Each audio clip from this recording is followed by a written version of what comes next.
कल हमारे chief secretary साहब है, उन्होंने कल कहा कि जो यहाँ के 61,000 के करीब या 1 लाख के करीब जो भी यहाँ के आर्जी मुलाजमीन है जो फाइनेंस में अपडेट हुए हैं, उन्होंने कहा कि ये एक बैकडोर एंट्री है। लेकिन मैं उन्हीं चीफ सेक्रेटरी साहब से यही कहना चाहता हूँ कि आप देखो फायर सर्विस में जो अभी उन्होंने एक लिस्ट निकाला, तो आप देखो जम्मू के 6 लड़के उसमें आए हैं, 3 एक घर के 3 एक घर के, बडगाम के 200 लड़के आए हैं। तो आप देखो अगर वो बैकडोर एंट्री नहीं है, जो हमारे यहाँ पे लैंड ओनर्स है जिन्होंने अपनी ज़मीनें दी है, वो बैकडोर एंट्री है। आप देखो हमारे ITA वर्कर्स जो कैबिनेट ऑर्डर के थ्रू लगे हैं, वो बैकडोर एंट्री है।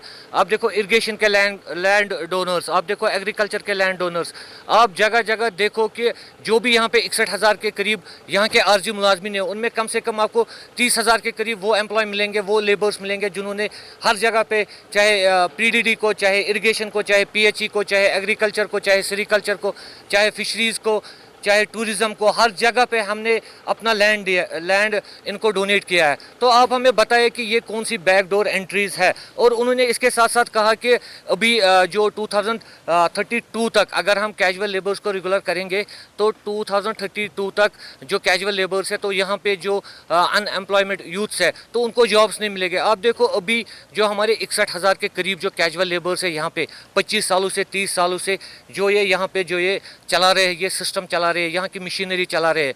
और इसके साथ साथ वो बोल रहे हैं कि अगर नए लड़के लाएंगे, हमें उसके साथ कुछ नहीं है। लेकिन आप देखिए कि जो लड़का ये यहाँ पे मेरे साइड में 1996 में ये एंगेज हुए थे एज ए कैजुअल लेबर, आप देखो जो ये मशीनरी चला रहे हैं 25 सालों का इसके पास एक्सपीरियंस है, तो वो कहाँ से वो एक्सपीरियंस लाएंगे। अभी आप उनको सड़क से उठा के, ठीक है उनके पास एजुकेशन है, उनके पास कुछ भी है, लेकिन हमारे पास सबसे बड़ी चीज़ है वो हमारे पास एक्सपीरियंस है। और उस एक्सपीरियंस के थ्रू हमारे पास हम जो सिकल्ड बन गए हैं क्योंकि हम मशीनरी चला रहे हैं।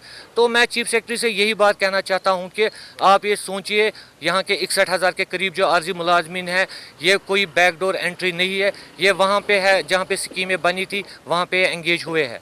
सबसे पहले तो मैं आपको और यंग बाइट्स का बहुत थैंक्स करता हूँ कि हमेशा से आप डेली वेजेस की आवाज़ पूरे जम्मू कश्मीर में उठा रहे हैं।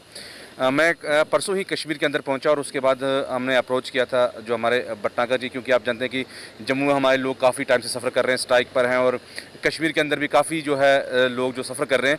तो हमने एक टाइम मांगा था और जल्दी हमें टाइम मिला। और आज सुबह जो हमारे कश्मीर प्रोविंस के प्रेसिडेंट हैं इमरान परे जी हैं, हमारे स्टेट प्रेसिडेंट हैं इरीगेशन फ्रंट के अयूब साहब हैं, तो हम 3 लोगों को ये अपॉइंटमेंट मिला था और सुबह हम गए और वहाँ पर डिस्कशन जो हमारी हुई।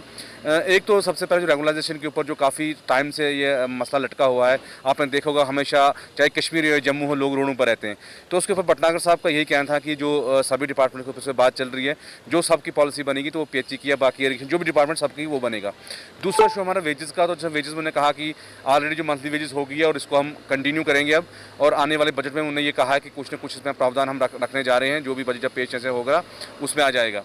तीसरी बात हमारी ये था कि 12 मोटर का एक राइडर जम्मू के अंदर लगाया गया था, जिसमें उन लोगों को 1 साल से अभी तक सैलरी नहीं मिली। कोई 1300 लोग इसमें जिसने डिस्ट्रिक्ट रामबन हो, अपना किश्तवाड़ हो या रजौरी हो या पुंछ हो, उसमें कुछ लोग थे, उनके ऊपर भी हमारी डिस्कशन हुई। तो कुल मिला के उन्होंने ये कहा कि हम हायर अथॉरिटीज़ को कन्वे कर देंगे। और तीसरा बड़ा मसला था हमारा सीजनल लेबर, जो लगभग 3200 के करीब जो है कश्मीर के अंदर है। उनका इशू था, उनकी फाइल ऑलरेडी कमिश्नर सेक्रेटरी के पास थी, तो वही भटनागर साहब ने ऑन द स्पॉट वहीं पर डायरेक्शन दे दी कि उसको दिया जाए, उनकी सर्विस जो है उसको जो है यूटिलाइज़ किया जाए, कैजुअल लेबर में किया जाए। और साथ ही साथ वहाँ पे चीफ इंजीनियर जो इरीगेशन कश्मीर थे, उन्होंने काफ़ी अच्छा सपोर्ट वहाँ पे किया उन वर्कर्स का, उनका भी मैं थैंक्स करता हूँ। तो कुल मिला के आज जो हम उनसे बात की तो अच्छा रिस्पांस हमें मिला, लेकिन कहीं ना कहीं अभी भी हमें यूनाइट होने की ज़रूरत है जम्मू कश्मीर कैजुअल लेबर्स को इस लड़ाई को लड़ने की। तो आपके चैनल के ज़रिए मेरी यही जम्मू कश्मीर के लोगों को यही अपील है कि आप सारे लोग यूनाइट रहिए। और जो भी प्रोग्राम आगे अब हमें कोशिश करनी है कि LG साहब से भी अगले 1 हफ्ते के बीच, अभी हम श्रीनगर में ही हैं, तो LG साहब से भी हम अप्रोच करेंगे, क्योंकि स्ट्राइक तो एक अलग चीज़ है, उस पर तो हम स्ट्रगल करेंगे, वो तो लड़ेंगे। जम्मू कश्मीर कैजुअल फंड आपको पता है 23 तारीख सितंबर को हमें जम्मू से भी कश्मीर चलो की कॉल दी थी। कल हमारा अनंतनाग में प्रोग्राम था और कल हमारा जो है कुपवारा में भी है। हम तो इसको अपने लेवल पर लड़ रहे हैं, लेकिन एक गवर्नमेंट के साथ एक जो कम्युनिकेशन है वो पूरी हमारी फ्रंट रखी हुई है। और आगे सेक्रेटरीट का हम दौरा भी करेंगे। लेकिन कहने का मतलब यही है कि Jammu Kashmir casual labour front एक ऐसी तंजीम, ऐसी तहरीक है जो जम्मू कश्मीर की हकीकत में 61 लोगों की जो आवाज़ बनी है। उसके अलावा हम डिफरेंट डिपार्टमेंट के इशू, जैसे टूरिज्म लीजिए, आप जो सेरिकल्चर डिपार्टमेंट लीजिए, या बाकी सफाई कर्मचारीज हैं, टूरिज्म, जितने भी बाकी अलग अलग डिपार्टमेंट्स हैं, PWD RN भी है, सबके डिस्कशन हमारी हुई। और हम बाकी जो जिन एडवाइजर के पास फारूक साहब खान साहब हैं उनसे भी मिलने की कोशिश करेंगे।